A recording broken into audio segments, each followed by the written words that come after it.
Évangile de Jésus-Christ selon saint Luc.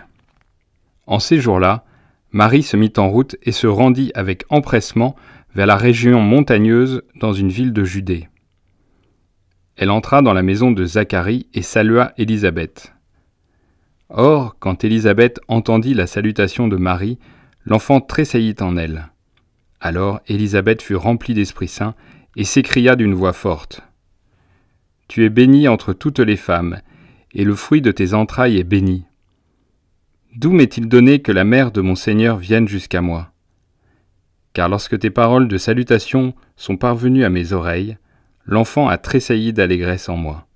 Heureuse celle qui a cru à l'accomplissement des paroles qui lui furent dites de la part du Seigneur. » Marie dit alors : « Mon âme exalte le Seigneur, exulte mon esprit en Dieu mon Sauveur. Il s'est penché sur son humble servante. Désormais tous les âges me diront bienheureuse. Le Puissant fit pour moi des merveilles, saint est son nom. Sa miséricorde s'étend d'âge en âge sur ceux qui le craignent. Déployant la force de son bras, il disperse les superbes, il renverse les puissants de leur trône, il élève les humbles, il comble de bien les affamés, renvoie les riches les mains vides. Il relève Israël son serviteur, il se souvient de son amour, de la promesse faite à nos pères, en faveur d'Abraham et sa descendance à jamais. » Marie resta avec Élisabeth environ 3 mois, puis elle s'en retourna chez elle.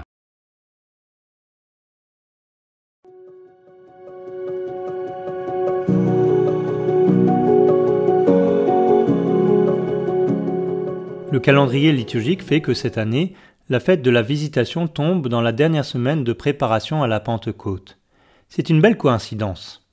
Les 2 femmes qui se rencontrent aujourd'hui, et leurs enfants avec elles, se laissent déjà remplir par l'Esprit Saint.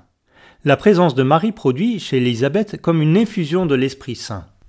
En retour, la salutation d'Élisabeth entraîne chez Marie une exultation dans l'Esprit Saint. « Mon âme exalte le Seigneur, exulte mon esprit en Dieu mon Sauveur. » C'est comme si ces 2 femmes, qui ont chacune reçu une forme de visite divine, directe pour Marie, indirecte pour Élisabeth, recevaient à présent une grâce supplémentaire de l'Esprit Saint.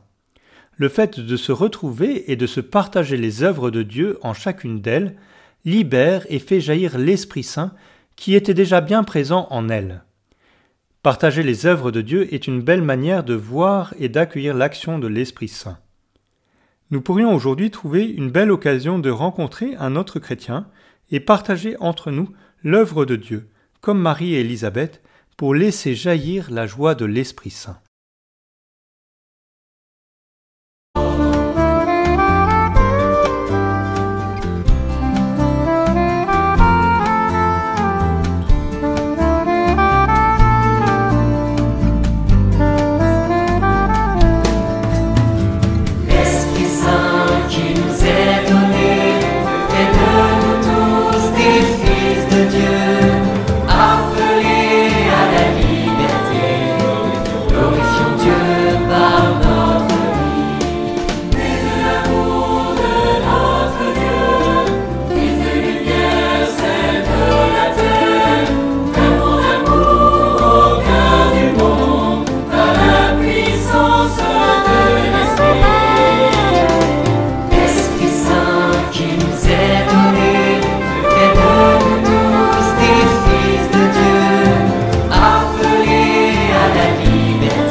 Son image, il nous a fait pour nous aimer comme il nous aime.